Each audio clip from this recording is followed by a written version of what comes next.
नमस्कार मित्रों, स्वागत है आप सभी का। आज के इस वीडियो में हम राजस्थान के पूर्वी मैदानी प्रदेश के बारे में अध्ययन करेंगे। तो आइए जानते हैं सबसे पहले तो पूर्वी मैदानी प्रदेश की उत्पत्ति के बारे में। इस प्रदेश की उत्पत्ति नूतन महाकल्प, चतुर्थक महाकल्प या न्योजोइक एरा के प्लीस्टोसीन काल में गंगा तथा यमुना नदी द्वारा लाई गई मृदा जलोढ़ के निक्षेप या जमाव से हुई है। ठीक है, हमने जाना कि पूर्वी मैदानी प्रदेश की उत्पत्ति गंगा और यमुना नदी के द्वारा जो जलोढ़कों का निक्षेप हुआ था, उन्हीं जलोढ़कों के निक्षेप से नूतन महाकल्प के प्लीस्टोसीन काल में इसकी उत्पत्ति हुई।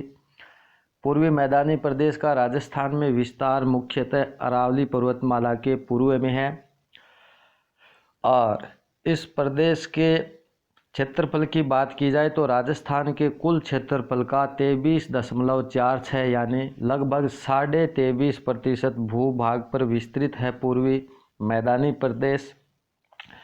और पूर्वी मैदानी प्रदेश में राजस्थान की कुल जनसंख्या का 40% यहाँ पे निवास करता है।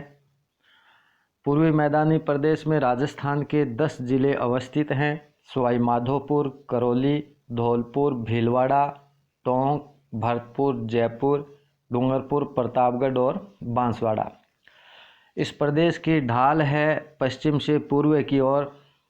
और इस प्रदेश की विशेषताओं की अगर बात की जाए तो पूर्वी मैदानी प्रदेश भारतीय उच्चावच के उत्तरी विशाल या मध्य के विशाल मैदान का ये भाग है।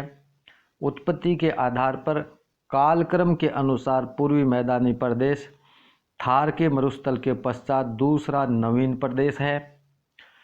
पूर्वी मैदानी प्रदेश गंगा तथा यमुना नदी द्वारा लाई गई मृदा के जमाव से होने के कारण इसमें जलोढ़ एल्पी सोल का विस्तार है और इन्हीं जलोढ़ एल्पी सोल मृदा क्षेत्र के कारण पूर्वी मैदानी प्रदेश सर्वाधिक उपजाऊ तथा सर्वाधिक कृषि संभावना वाला भौतिक प्रदेश है। इस प्रदेश की बात की जाए खनिज संपदा की दृष्टि से तो राजस्थान का यह सर्वाधिक निर्धन भौतिक प्रदेश है।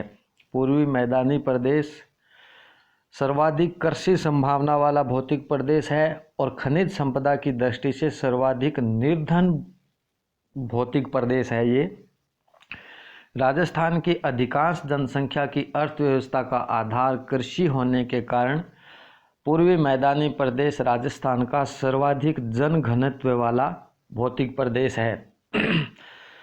इस मैदानी प्रदेश में औसत वर्षा 60 से 80 सेंटीमीटर होती है और यहाँ की जलवायु है आर्द्र जलवायु। ठीक है, पूर्वी मैदानी प्रदेश आर्द्र जलवायु प्रदेश में शामिल है। इस प्रदेश में सिंचाई के मुख्य साधन हैं नलकूप एवं कुएं। और यहाँ की मुख्य फसलों की अगर बात करें तो गेहूँ, जौ, चना, बाजरा, तिलहन, सरसों, दालें एवं गन्ना मुख्य रूप से उत्पादित इस प्रदेश की फसलें हैं।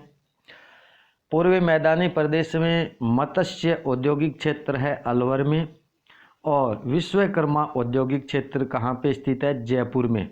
इम्पोर्टेंट है, मत्स्य औद्योगिक क्षेत्र अलवर में स्थित है और विश्वकर्मा औद्योगिक क्षेत्र जयपुर में स्थित है। पूर्वी मैदानी प्रदेश के वर्गीकरण की बात की जाए तो इसे 3 भागों में विभाजित किया गया है: चंबल बेसिन, बनास बाणगंगा बेसिन और माही बेसिन। बात की जाए चंबल बेसिन की तो चंबल बेसिन की सबसे प्रमुख भौगोलिक विशेषता है यहाँ पे बीहड़ होना। बात की जाए बीहड़ की तो बीहड़ जो है ये चंबल नदी द्वारा अवनालिका अपर्दन से निर्मित उत्खात स्थलाकृति होती है जिसमें घने जंगल पाए जाते हैं। इसे ही हम क्या कहते हैं? बीहड़ कहते हैं। ठीक है, बीहड़ की कोटा में चंबल नदी से उत्तर प्रदेश में यमुना नदी तक कुल लंबाई है 480 किलोमीटर और इसका कुल क्षेत्रफल है 4500 वर्ग किलोमीटर। राजस्थान में बीहड़ का मुख्य विस्तार है सवाई माधोपुर, करौली और धौलपुर जिलों में।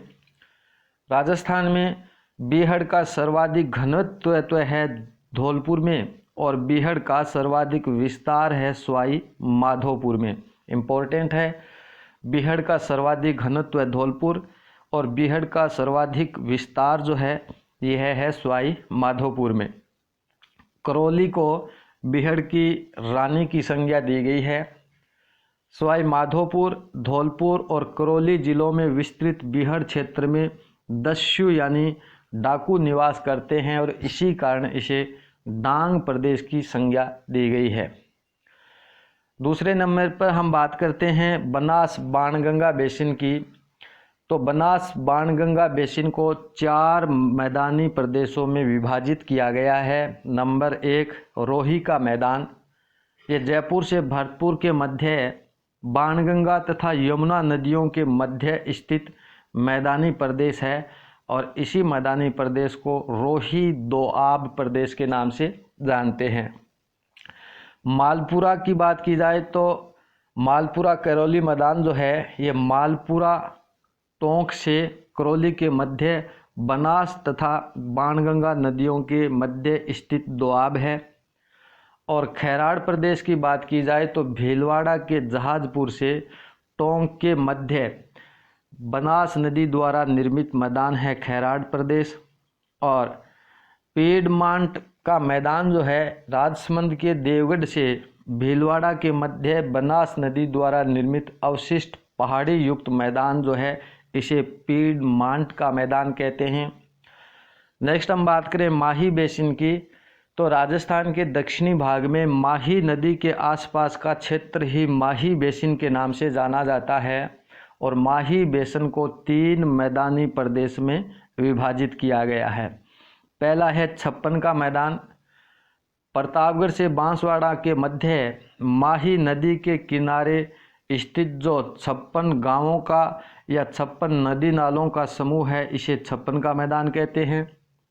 कांठल के मैदान की बात की जाए तो प्रतापगढ़ में स्थित माही नदी का तटवर्तीय मैदान जो है इसे कांठल का मैदान कहते हैं। और वांगड़ प्रदेश डूंगरपुर बांसवाड़ा के मध्य स्थित माही नदी द्वारा निर्मित विखंडित पहाड़ी क्षेत्र जो है इसे वांगड़ प्रदेश कहते हैं। ये डूंगरपुर और बांसवाड़ा के मध्य स्थित है, माही नदी के द्वारा निर्मित विखंडित पहाड़ी क्षेत्र है। माही बेसिन को प्राचीन काल में पुष्प प्रदेश के नाम से जाना जाता था। माही के अलावा इस पूर्वी मैदानी प्रदेश की सभी नदियों का जल जो है ये बंगाल की खाड़ी में गिरता है। सिर्फ माही का जल जो है यह एक माही नदी है जिसका जल खंबात की खाड़ी में गिरता है। तो धन्यवाद दोस्तों। अरावली पर्वतीय प्रदेश के बारे में हम अगले वीडियो में पढ़ेंगे। हम थोड़ा थोड़ा करके 10 से 12 मिनट के वीडियो में एक एक पार्ट को कवर करते जाएंगे। तो वीडियो देखने के लिए बहुत बहुत धन्यवाद। जल्द ही मिलेंगे अगले वीडियो में अरावली पर्वतीय प्रदेश के साथ। तब तक के लिए नमस्कार।